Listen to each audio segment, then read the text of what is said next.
Thank you, Randy. Please welcome Natalia with her speech, Purpose.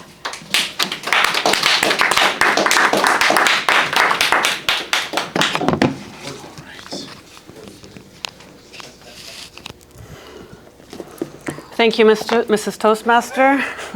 Toastmasters, and fellow guests. Why am I here? Why am I on this planet? Anyone else in this room ever have an existential crisis? My search for why I was brought to this earth is what brought me in front of all of you today. And no, it wasn't to forget how to breathe or lose bladder control. I believe this is the first step of becoming an even better version of myself. Let's go back to the beginning. Let's travel back in time and halfway around the world. I was made in Poland and born in Greece. 34 years on Thursday, actually. On Thursday, May 11th, 1991, my second birthday, my family and I migrated to Canada. As I'm sure some of you in the room might remember, back in the day, they used to have these cloth diapers. You remember. My mom sewed $10,000 into my diapers and smuggled into Canada to help us get a head start. Now keep in mind, $10,000 30 years ago bought a lot. Nowadays, you might get groceries for a month with inflation. I'm not going to talk about my troubled teenage years because I only have 5 to 7 minutes for the speech and we need a couple hours for that. My first job was door-to-door sales. Bringing in 6 figures at 20 made me realize I had a knack for sales. And I was always fascinated with the psychology of sales. And as most of you are beginning to know, psychology in general. At about the time I had my calluses growing on my knuckles from knocking on so many doors, I got a phone call from a headhunter at Rogers wanting me to do sales training for their field team. Thus started my career at Rogers, ending 6 years later as a district manager of Rogers Smart Home Monitoring. At that time, I decided to leave the corporate gig. Corporate just wasn't for me. Some people love it, some people don't. I was one of the people that didn't. And I started my own business wholesaling vehicles all across Canada. I would either drive or fly with my team, and we would develop relationships in these small communities across the country. And in these communities, you're probably looking at about 100, 150 kilometers away would be the closest car dealership. So we would make these relationships, we would sell cars, and we would have drivers drop off the vehicles. That was great for 2 years. Then I wanted to slow down, settle down, not travel 3-4 weeks out of the month, almost 365 days of the year. So at 27, I thought to myself, what do I want to be when I grow up? Naturally, being a mortgage agent came to mind. 7 years later, I can tell you, just based on my Google reviews alone, having a mortgage broker working for you, a good mortgage broker working for you, can make a huge positive impact in your life. My search for purpose was over, or so I thought. I surpassed my career goals, bought the dream house, bought the dream car, traveled, but something was missing. This can't be all to life, I thought. Clearing all the financial stressors in my life made room for other types of stressors. Yay! Through therapy, I realized I had high-functioning anxiety my entire life. High-functioning anxiety is a type of anxiety that keeps you busy in order not to have to sit with yourself or sit with your feelings. Feelings are hard, but necessary. My childhood was less than ideal, and this type of anxiety was a coping mechanism. Realizing that I had anxiety made it louder than ever, and thus started my therapeutic journey into self-development. From someone who has done the work, a lot of work, I can tell you it's worth it. I used to have this judgy dictator voice in my head, and now there's a really nice lady up there. Like a really nice lady, she's too nice sometimes.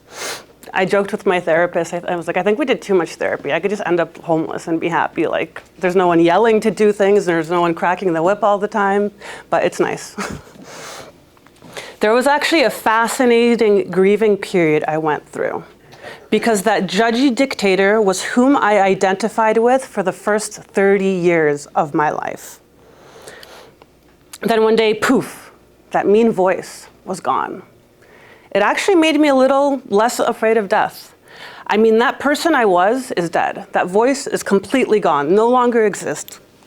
Not to mention, all the cells in our body are not the same cells that were there last year. I am a whole new me.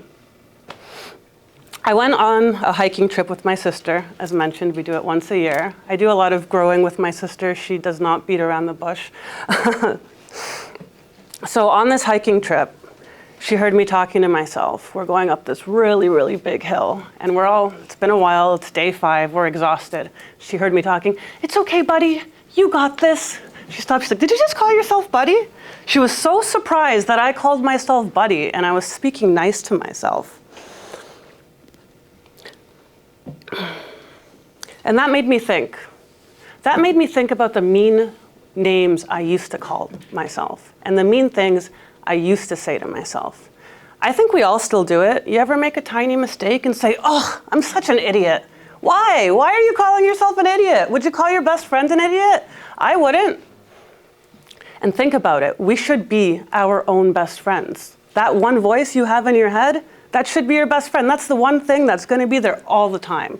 So let's try to be a little bit nicer to ourselves. Okay, after I learned to calm a lot of other stressors in my life, my brain found a new problem. Why am I here? To be a great mortgage broker? No, that didn't fully fulfill my sense of purpose. Why am I on this planet? Then it hit me. Seeing the results I had from the work I did made me want to share it with others. I presented at my annual conference about dissolving stress in your workflow. It was so well received, and to this day, I still have many people telling me what a difference it made in their lives. Why am I here?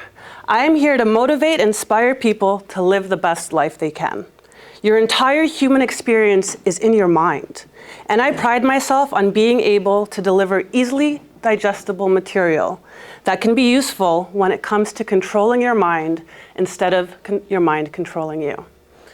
Now, if only I wasn't so damn scared to talk about it. Thank you.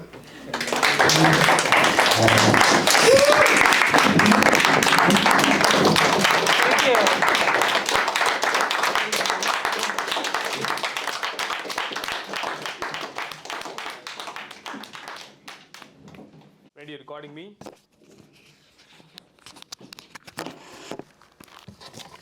Let's move on to a second evaluator for tonight. Please welcome Randy to evaluate Natalia's speech about the purpose of her life.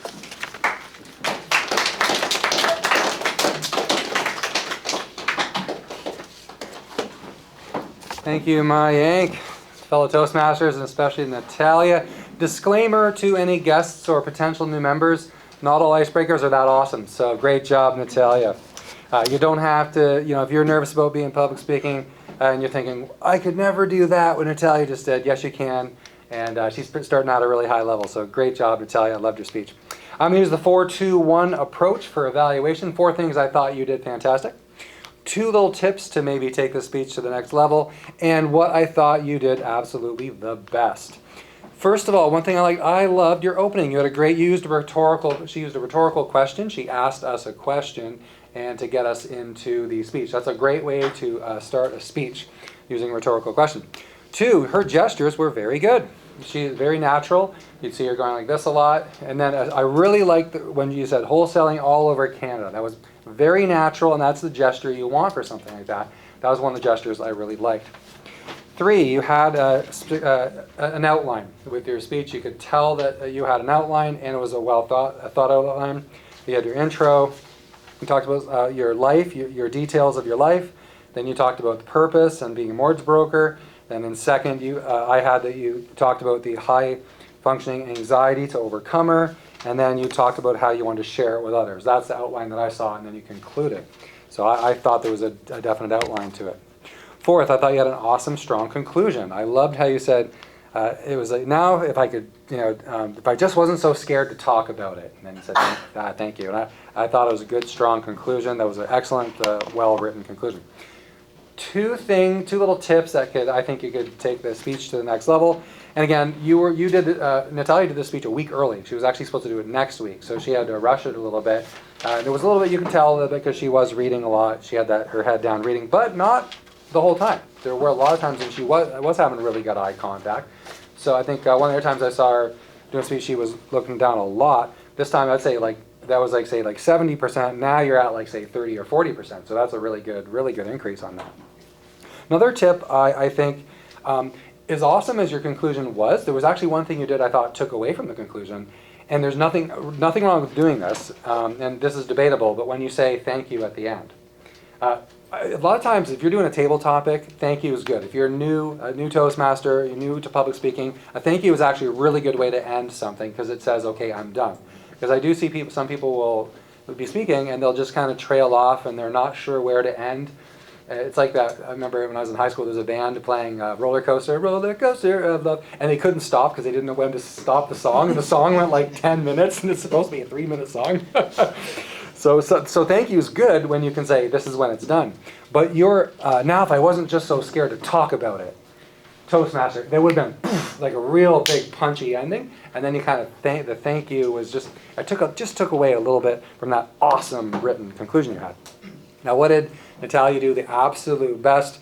I love, these are my favorite speeches because I find them motivational. She went from anxiety to overcomer. She did an overcomer speech. They're my favorite speeches. When you say, I was here and now I'm here and I have some advice for you and I can help you, I can bring you along.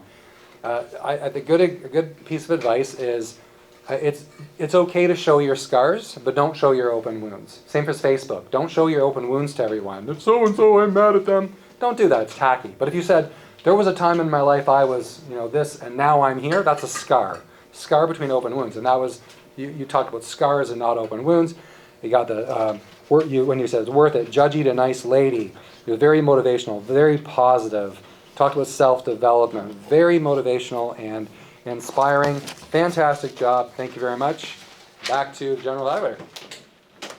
Thank you, Randy.